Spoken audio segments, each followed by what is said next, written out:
On se retrouve, en tout cas vous savez que c'est ici qu'on réfléchit objectivement, pas ailleurs. C'est cela la différence entre Pro Info et d'autres émissions. Votre cadre est dans l'objectivité. Nous ne sommes pas dans la subjectivité. Nous gardons le fait que nous estimons toujours être sacré, même si nos commentaires libres peuvent aller dans le sens peut-être que vous n'allez pas aimer. Et voilà pourquoi nous vous disons toujours, restez ici, n'allez pas ailleurs. Deux questions aujourd'hui nous intéressent. La première en rapport avec le Centre congolais de lutte anti-mines personnelles. C'est cela mon sigle. C'est une structure du ministère de l'Intérieur chargée au déminage des engins explosifs. Qu'est-ce qui se passe? Et c'est à travers cette émission que vous allez comprendre. La deuxième question, c'est en rapport avec la production des cartes d'identité congolaises. Cette opération a commencé avec son partenaire Afritech Idemia, mais du coup, elle est interrompue. Pourquoi? Et vous allez comprendre aussi à travers cette émission, parce qu'il y a eu des observations dégagées par l'IGF et que Pascal estime après analyse que ces observations ne semblent pas être très intéressantes et en même temps je me dis pourquoi à chaque fois lorsque les initiatives sont prises on a tendance de les étouffer. Merci, parce que vous savez en tout cas c'est ici qu'on réfléchit. C'est CELAM, Centre congolais de lutte anti-mines. Hier, géré par monsieur, je crois c'est Soudi, son nom. Aujourd'hui, ce centre est géré par Emmanuel Lukinou. Dans sa gestion hier, ce centre était méconnu. Il était dans la poche de l'homme, de ce monsieur. Il était difficile que le Congolais découvre l'existence d'une telle structure au ministère intérieur. Dans un département, bien entendu, de la protection civile. Mais il a fallu qu'un arrêté soit pris, arrêté de nomination, bien entendu, change de coordonnateur. L'ancien coordonnateur dont je vous parlais ici de Soudi a passé des temps en prison d'Emakala. Pourquoi? Parce qu'il a été reproché de la mégestion. Mais simplement, vous savez, quand le chef de l'État le dit de temps en temps, la justice est malade, parfois, à travers certains actes, on peut affirmer effectivement que notre justice est malade. Mais moi, le monsieur a passé, c'est un avocat, il a passé beaucoup de temps en prison. On avait constaté la mégestion. Mais aujourd'hui, il est libre. Je ne suis pas là-bas. Mais l'actuel coordonnateur, Emmanuel Lukinou, lorsqu'il prend la direction de cette structure,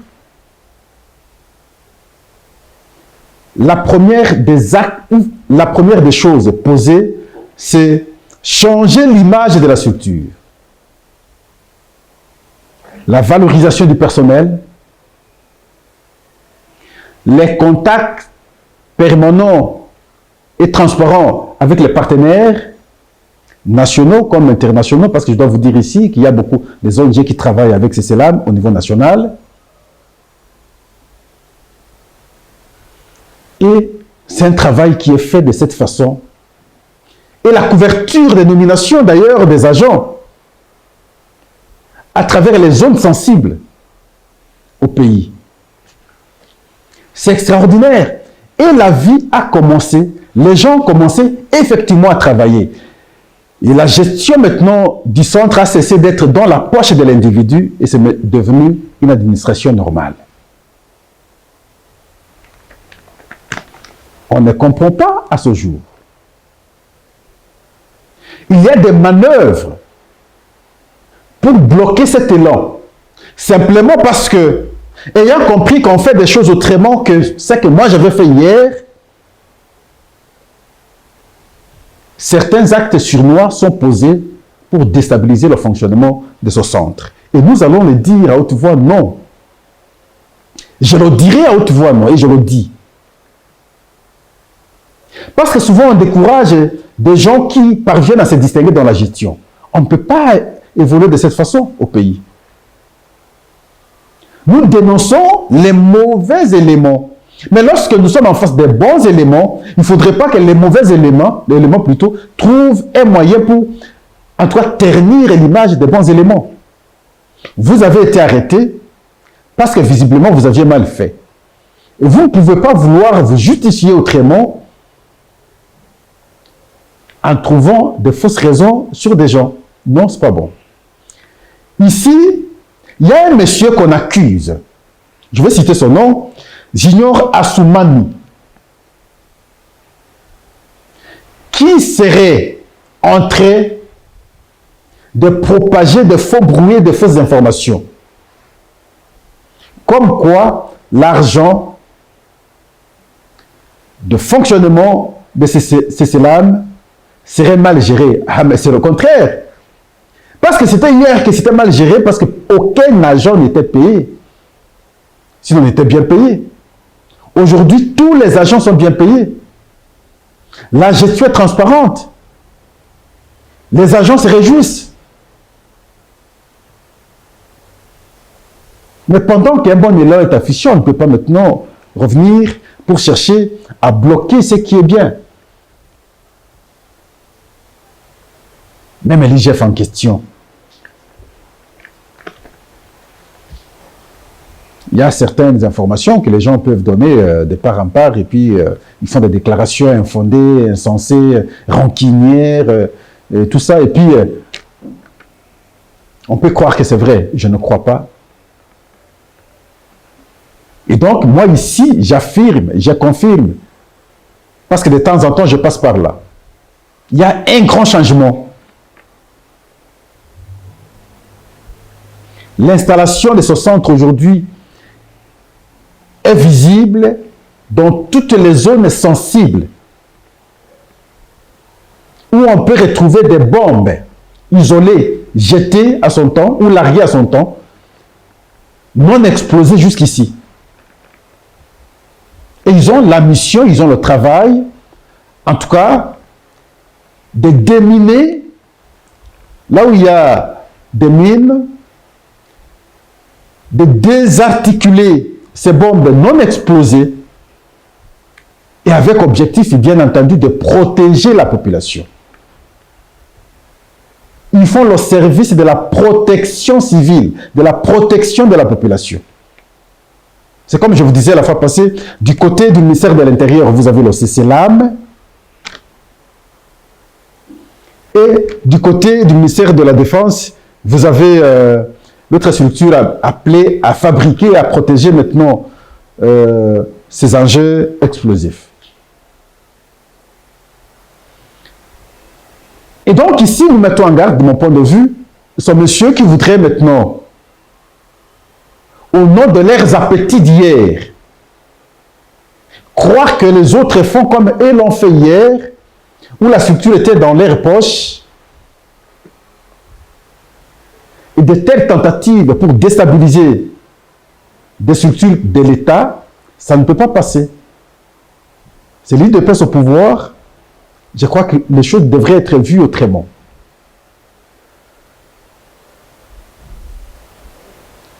Nous le disons clairement.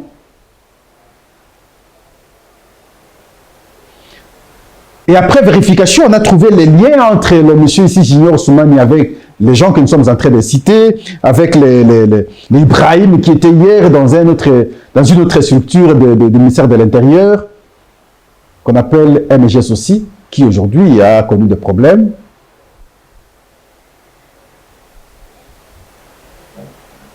Je pense que même les services de sécurité, face à de tels gens, et lorsque les gens propagent de fausses informations de cette manière, il y a moyen aussi de les recadrer, hein, de mon point de vue. Et donc, ça évolue. Nous devons plutôt dire aux membres de la structure de se déployer à travers le pays aussi Même si l'installation est en train d'être effective à travers le pays, il y a des zones, surtout à la partie est de notre pays, qui nécessitent en tout cas un sérieux problème, un sérieux travail plutôt du CCLAM pour le déminage de ces bombes larguées à travers les savanes et forêts.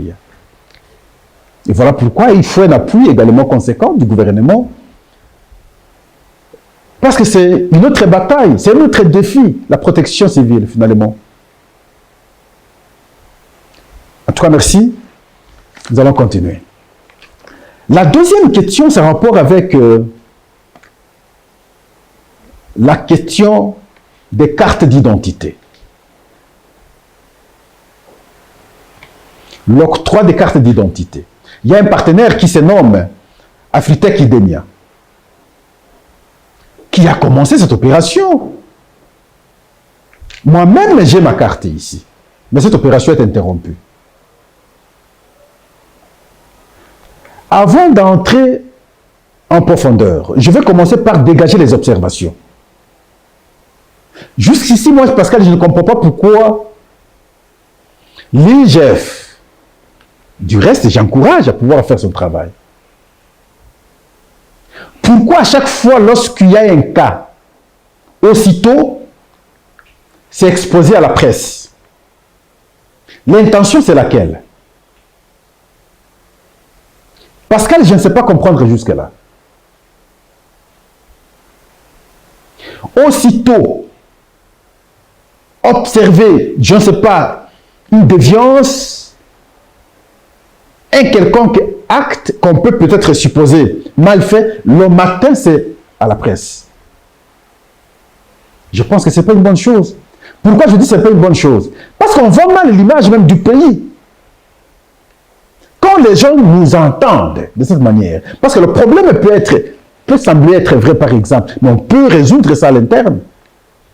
Déjà, le monde alerté, il y a trop de détournements en République démocratique. Mais on décourage même les partenaires qui devraient venir. On ne sait pas les sécuriser cette fois-là. Le chef de l'État a fait le tour du monde. Il a cherché des partenaires. Mais lorsque ces partenaires arrivent, viennent, mais je pense qu'on devrait avoir une certaine collaboration dans la tête des objectifs. Mais tout geste ne devrait pas être exposé directement à la place publique. Je ne pense pas que c'est bon.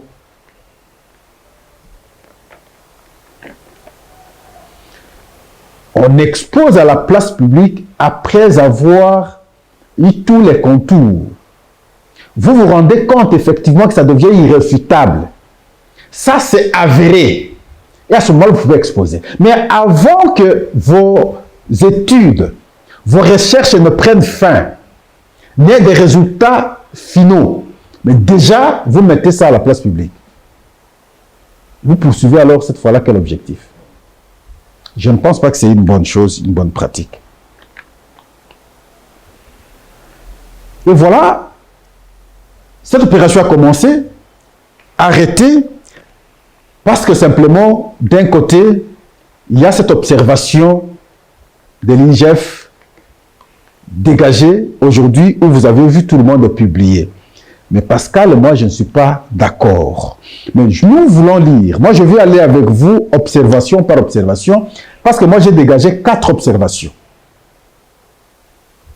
Et quand vous prenez les contrats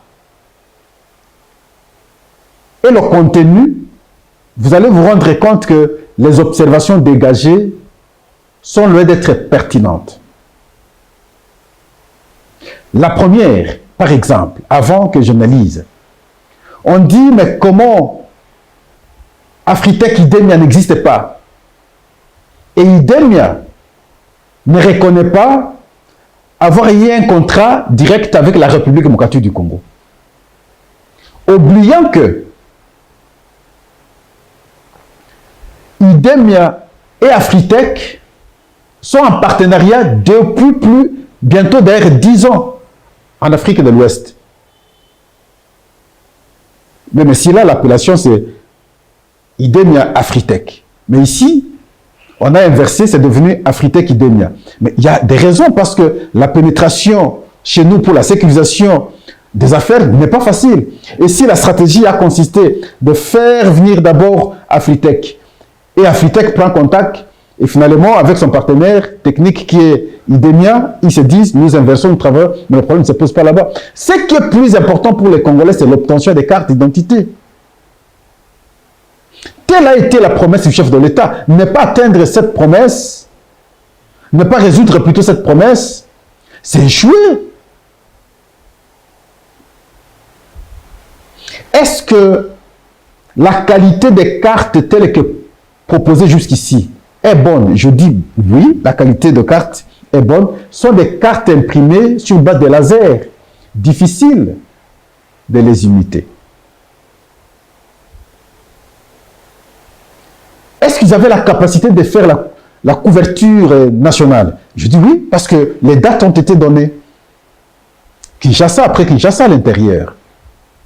Avec promesse d'intéresser la main d'œuvre congolaise, les PME congolaises.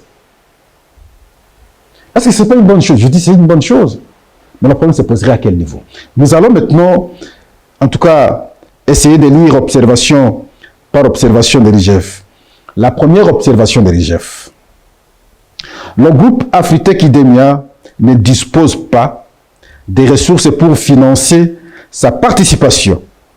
Le contrat prévoit que l'État congolais fournisse à ce groupement une garantie devant lui permettre d'élever les fonds auprès des banques commerciales. La dite garantie portera sur la séquestration des avoirs de la Banque centrale du Congo par la banque commerciale prêteuse. Et cette opération tombe dans l'illégalité, voire dans l'impossibilité. Ça, c'est la première observation. Mais je pense que cette observation, mon point de vue, ne cadre pas avec la réalité. Il a été plutôt indiqué que le partenaire privé mobilise son financement auprès des partenaires financiers internationaux et nationaux. En deuxième ressort, le montage financier requiert tel que stipulé à l'annexe 24, engagement ferme de l'autorité contractante.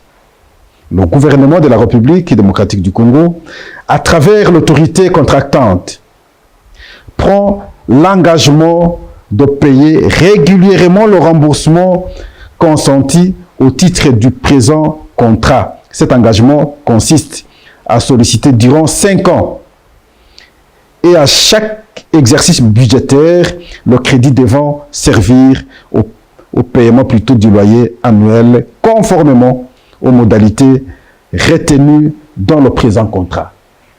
Ça contredit pratiquement. Nous prenons la deuxième observation. Le coût total de ce projet est jugé surfacturé en ce qui concerne particulièrement la construction des infrastructures immobilières du projet évalué à 444 millions de dollars américains.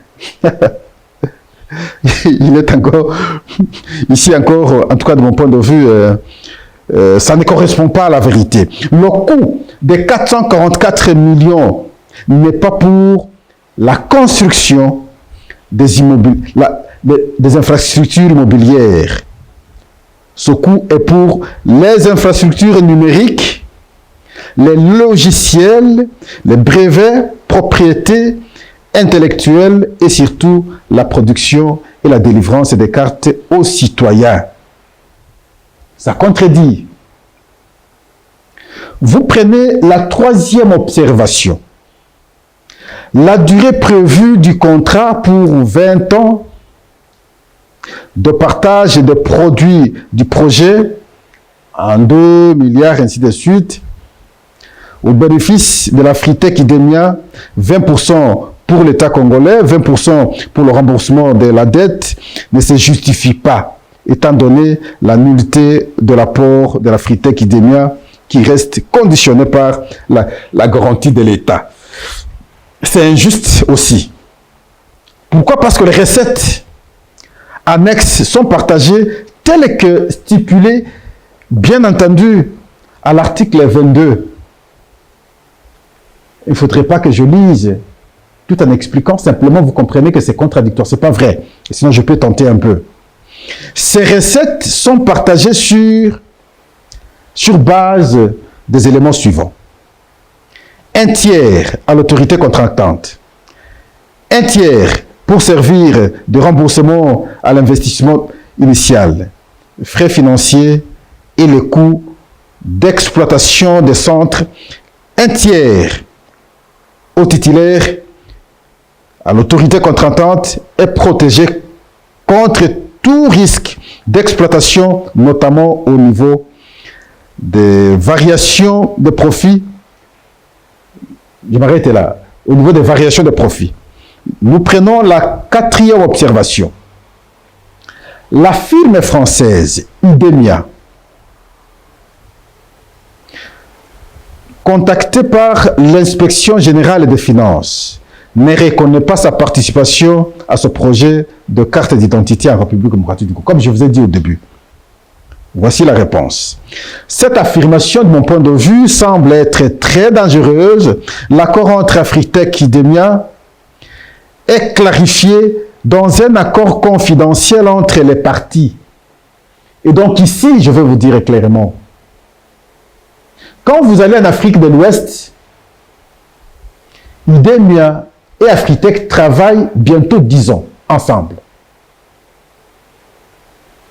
L'accord ici, en République démocratique du Congo, n'a pas été signé directement avec Idemia.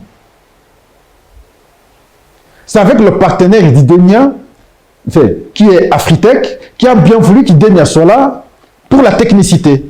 Et les deux, maintenant, travaillent ensemble.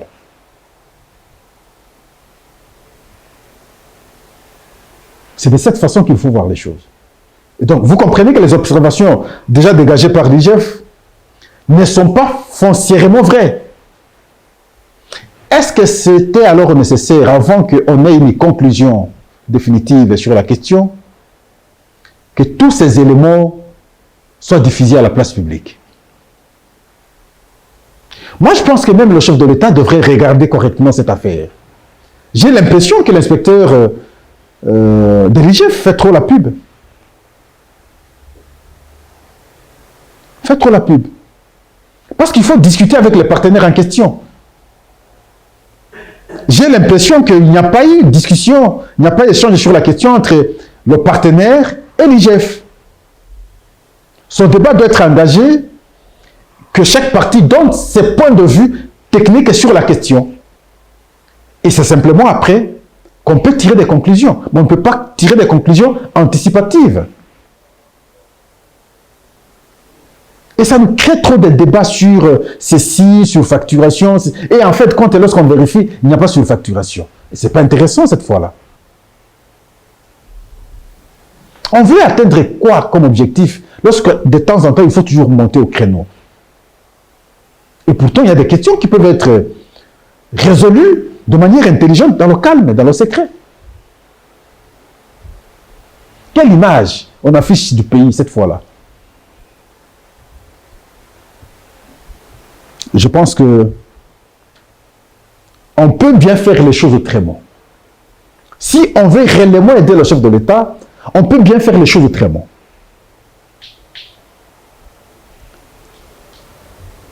Et voilà, je pense que ici, l'important pour les Congolais, c'est d'avoir d'abord une bonne base de données qui ferait que nous puissions être en mesure de nous identifier correctement. Et voilà, nous disons, 40 ans, le pays a passé comme ça, sans carte d'électeur, carte d'identité, je vais dire. Il serait alors difficile de bien réfléchir au développement. Et le chef avait bien réfléchi pour que chaque Congolais obtienne sa carte d'identité. C'est à travers cette base qu'on peut maintenant envisager le vrai développement de la République démocratique du Congo. Le contraire, c'est des spéculations inutiles.